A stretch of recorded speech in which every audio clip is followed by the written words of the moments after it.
There is a lot of advice out there about what you need to do to prepare for divorce. I think most of it is junk. I think a lot of it is there just designed to scare you. So today, I'm going to tell you what I think you actually need to do. Hi, I'm Max Ruthenberg-Marshall, attorney and founder of Porchlight. Today, we're going to be talking about how to prepare for divorce. The first and most important thing that you need to do to prepare for divorce is ask yourself if you're actually stalling. You're going to need to be honest with yourself, and that can be hard to do sometimes, but take a moment to evaluate. Do you really feel that you need to be prepared for divorce and put a bunch of steps in place, or are you just avoiding actually going through the divorce process? Divorce is scary. It's always going to be scary, and it can be a lot easier to download some 10-item checklist online and say you absolutely have to do all these complex things before you could possibly proceed with a divorce. So just be honest with yourself.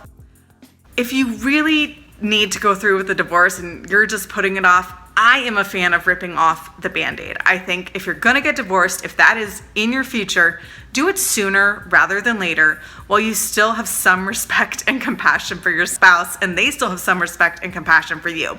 The longer you drag things out, the more anger and resentment are gonna build, and the harder the divorce process is going to be when you ultimately go through it. On a more practical note, everything that you acquire and that your spouse acquires during the marriage, except gifts or inheritance, are marital property. So that's all assets and all debts. So the longer you stay married, and some people stay married for years and years and years after they first consider divorce, the more you're both accumulating and the more there is going to be to sort out and divide in the divorce. One thing to note is this does include your retirement plans. People are often surprised to find out that their retirement is marital property. Anything you've been putting in it during the marriage is marital. So a lot of people are working really hard to save for retirement, and then they're surprised and kind of devastated that they're going to have to give a huge chunk of that to their spouse. Okay, once you've determined that you're not stalling, you just want to put a few logistics in place before getting divorced, it can be helpful to review your finances. I'm not saying you need to pull all your bank and investment account statements for the last 10 years and plan your budget out to the cent. You just want to familiarize yourself with your current financial situation and make a plan, or start making a plan for what you're going to do about your financial life after the divorce. Let me break it to you right now. You will have less money after the divorce. You are taking one household and dividing it in two. So you are doubling the expenses and you are halving the income. Mathematically, there's just no way that you're not going to end up with less money. That doesn't mean you shouldn't get divorced. It just means you should be aware that that's the reality of the situation, and ask yourself what you need to do to be okay moving forward. Not to be the same financially moving forward. We just covered that. It's impossible. But what do you need to be okay after the divorce? Are you going to need to get a different job? Do you need to move in with your parents temporarily? Do you need to review your budget and make some pretty hard decisions about what to cut? And you don't have to do all these things immediately, but if there are things that you need to do, you want to be aware of it and have a timeline to get them done. You'll also want to pick your divorce path before you start the divorce process. This is a pretty simple thing to do. There are basically two categories of paths: contested or uncontested. And an uncontested is where you and your spouse agree on everything ahead of filing in court instead of the other way around.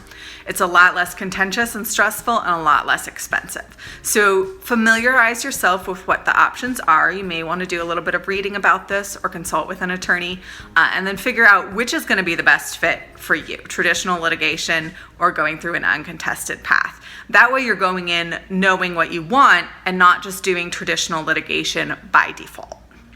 Of course, you'll want to talk to your spouse as part of preparing for divorce. They need to know that it's happening as well. And this is another place where you're going to have a tough conversation with yourself first and really be honest with yourself. You need to know going into this conversation with your spouse what kind of conversation it is. Is this a conversation where you're telling your spouse you're getting divorced, you have made a decision, you hope it can be amicable, but either way it's happening? Or is this a conversation where you're going and saying, hey, you'd really like to work on the marriage, divorce is on the table, things have gotten that bad, but you're still open to fixing things? You need to know what you want before you start that conversation so that you don't get sidetracked by what your spouse wants. If you are really done with your marriage and you do not want to work on it, committing to working on it because your spouse is upset and asks you to, I think is really going to be harmful to the process. It's unfair to you, it's unfair to your spouse. And again, the longer you drag things out, the more resentment builds, the harder the process ultimately is. Another thing you'll want to do if you're preparing for divorce is to identify your team you. So who are your friends and family who are going to support you through this process? And if you don't already have a therapist, at least try going to therapy, find yourself a therapist. This is going to be one of the most emotionally difficult experiences of your life, even if things are amicable. And it's really important to have that professional support. Your friends and family love you, but they don't have the psychological understanding of what you're going through, even if they've been through it themselves. So I'm a big fan of therapy. I think everyone should go to therapy at least sometime in their life. And divorce is really one of those times that you want to do it. Another thing you can do when preparing for divorce is ask yourself if you're ready to move on. This doesn't mean do you want to get divorced or not. It means are you ready to move on emotionally? It's a mindset issue. So you can approach divorce in a couple of different ways. You can go into it with a focus of being, okay, you've created a life together with this person. Now you need to disconnect those lives so you can both move forward. Or you can have the attitude that your spouse is terrible, they've ruined your life, you need to drag them through the mud and make this process as excruciating as possible for them. I would recommend the first one. But that's something that you really have to come to terms with in your mind. If you can get to a place where you're emotionally ready, and again, this is where a therapist can help you with that, you're gonna have a lot easier time going through the process. It'll take less time, it'll be less stressful, and it'll cost less money. I do recommend sharing with your friends and family that this is your goal, to move forward. Your friends and family love you, but sometimes they can have extra reserves of anger on your behalf, and they want you to fight and really make your spouse pay for it. And if that is not your goal going through the experience, you want your friends and family to know that so they can support you in the right way that's actually helpful to you. If you're done preparing and you're ready to move forward, or even if you haven't prepared at all and you're ready to move forward, Porchlight is here to help and make the divorce process as easy as possible for you. Give us a call.